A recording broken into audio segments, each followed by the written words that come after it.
to carefully and accurately insert incredibly fine and flexible electrode wires into the outer cortex layer. They just go in a couple of millimeters. And this way, the robot can place the electrode directly into the neuron that they want to read, going straight to the source, maximum bandwidth. And each link device will have about 1,000 of these tiny wires. So there is an absolutely massive amount of signal coming out of the brain. And then the computer device that's attached to the electrode wires is so small that it can fit perfectly inside the new hollow void of your skull and sit flush with the bone. That way, they can just fold the skin back over and sew you up. Once the hair grows back in, there would be no visible sign that you have a computer in your skull that's hardwired into your brain. The same as the Stentrode, the Link device would pair via Bluetooth with a computer or smartphone that would read the signals created in the brain and translate them into computer commands. So, while the Stentrode uses a very familiar and well-tested medical procedure to handle the implanting of the Neuralink is proposing an entirely unprecedented kind of robotic brain surgery. No one's ever had a robotic sewing machine stitch wires into a human brain before. And that likely means that Neuralink is going to need to present a very thorough and well-tested proposal to the FDA in order to gain their approval for human testing. We know that Neuralink are doing their current device testing in pigs and monkeys. We also know that this hasn't always ended well for the monkey. In many cases, the monkeys who were operated on were either previously deceased at the time of the operation or were so near death that they were euthanized immediately after the procedure. Those monkey deaths were planned and are a regular part of testing any medical device. In other cases, some monkeys did die because of infections or complications directly related to the Neuralink surgery. And that sucks. But that is how we learn new things about science and medicine, by first testing the idea on animals. So, I do want to say thank you to the monkeys for your sacrifice. I'm sure you would have preferred to not be killed by a brain implant experiment, but your death will not be in vain. So, as far as when Neuralink might begin their own human trials, we don't really know for sure. We know that this is something that they are actively working on with the FDA. Elon says that his company is committed to not only meeting, but far exceeding all of the safety standards involved with the trial. When asked, Elon said that he expects human Neuralink trials by the end of this year. He also said the same thing last year, but he's saying it again this year. He has to be right eventually, right? Like a broken clock kind of situation. Also, it's probably good to not be the first modern brain implant to go to human testing. There's going to be something that can be learned from the Synchron experience that can help make Neuralink better. Again, there's more than enough room in the industry to have multiple players. It's not like Neuralink should just quit because Synchron got ahead in the testing phase. And Synchron isn't useless just because it has a lower bandwidth connection. Unfortunately, there are a lot of people in the world with varying forms of brain injury and disease, and they need all of the help they can get as soon as they can possibly get it. So, more BCI companies doing more real-world testing will always be better. Hopefully, that's opened up the world of brain-computer interfaces for you just a little bit. Elon and Neuralink might be the loudest and the flashiest, and they by far get the most attention, but there is a lot of really great A look at how Tesla aims to bring humanoid robots into the workplace. They look like that, and eventually they could end up in your home. Elon Musk is debuting a prototype, and ABC's Deirdre Bolton has more. Introducing Optimus, Elon Musk's long-anticipated humanoid robot. Musk and the Tesla team unveiling the robot at Tesla's 2022 AI Day. It's literally the first time the robot has operated without a tether. The 5'8" prototype walking on stage and waving to the audience. And even busting a move.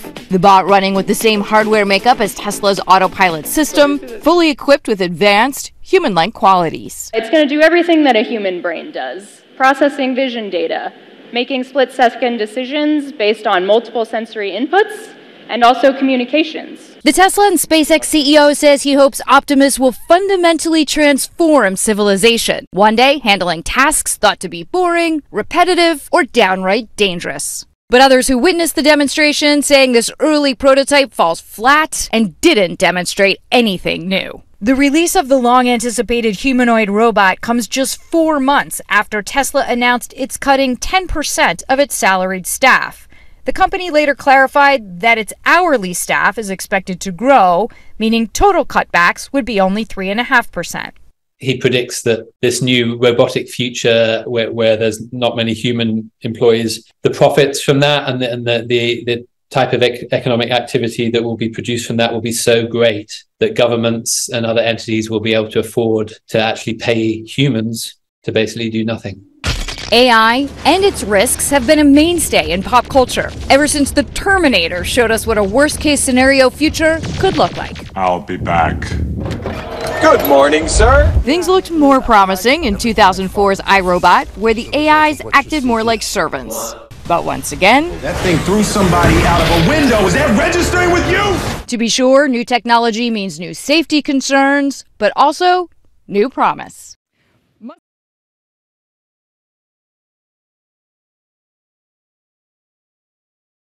This morning, the Biden administration releasing a report on the government's role in digital assets. I want to get straight over to Elon Moy this morning, who's got the details on that. Elon. Andrew, the White House is issuing the government's first comprehensive framework on digital assets.